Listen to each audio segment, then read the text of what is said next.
everybody, it's Allie, and welcome to our Y&R Chat for Sunday, July 7th, 2019. Rest in peace, Calvin. We hardly knew ye.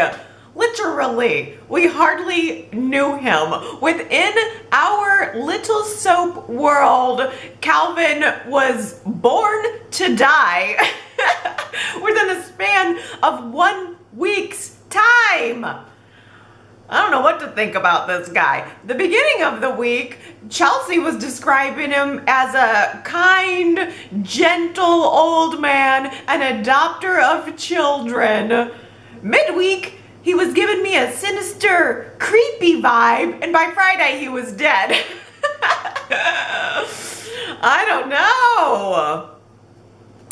Every single word out of Chelsea's mouth about Calvin was about what a great husband he's been to her, what a great father he's been to Connor, but then he paid this sneaky secret visit to Adam, telling Adam that he was there because he thought he could help him, and we didn't actually see that conversation. That's what's bugging me. I want to know what happened in that conversation between Adam and Calvin. Calvin just showed up at the door, told Adam that he could help him, and then all of a sudden next day, Calvin is popping up behind Chelsea like a ghost or something. I mean, she's busy on her date with Nick, and her annoying husband pops up out of nowhere behind her, and she was so uncomfortable with his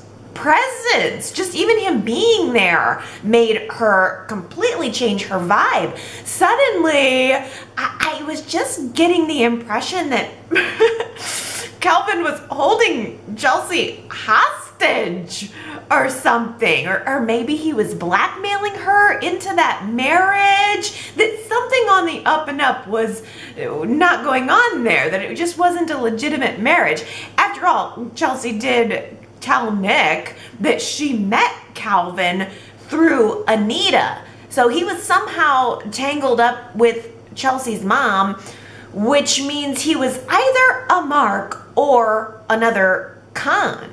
I loved this week's Carnival set. The Genoa City Carnival. This was such a fun summer treat. I'm in love with carnival themes anyway, so I am gaga over the Genoa City Carnival. That set was awesome, and it was extensive too. That took some work, some labor went in to build in that set. I screen capped an overview shot of it and put it at the website if you want to see. It was at yrchat.com. The set was pretty big.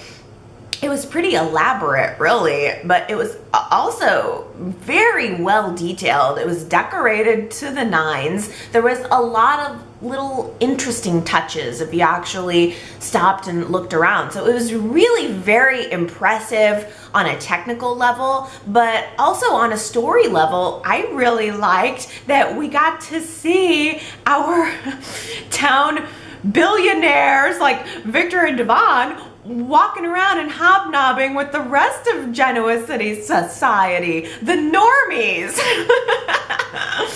It's just so cool to see our larger-than-life characters walking around on a very common stage, in a way. Like, if anybody has ever been to a city fair, though, or even the state fair, it is so much less glamorous than that Genoa City Carnival, let me tell you. Let's just say the crowds at actual fairs are far less attractive.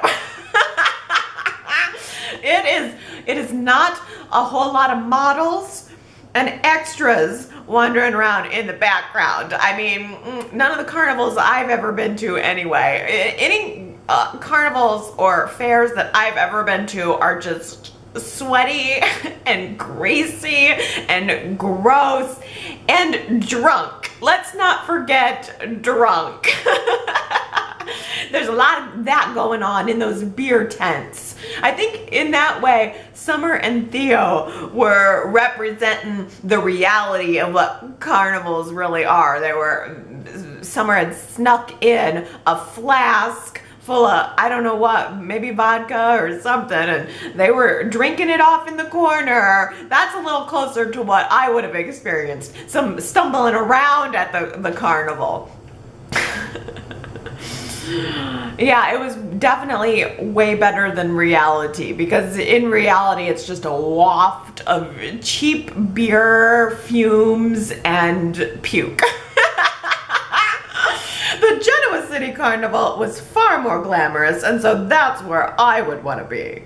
Phyllis seems to be the only person in this town who is operating on Adam's level, who is meeting Adam at his level, and I am definitely finding that potential very intriguing.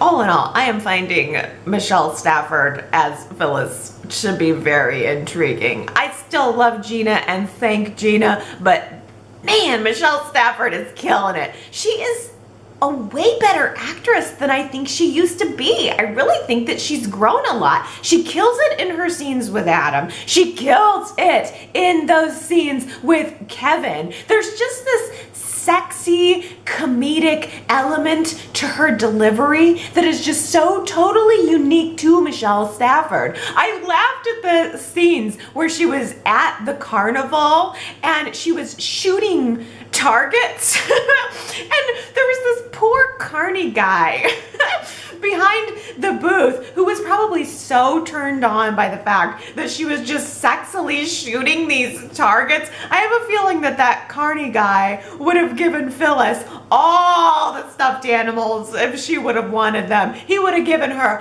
all the prizes if she would have wanted them. Summer got so drunk at that carnival. She was even looser than normal.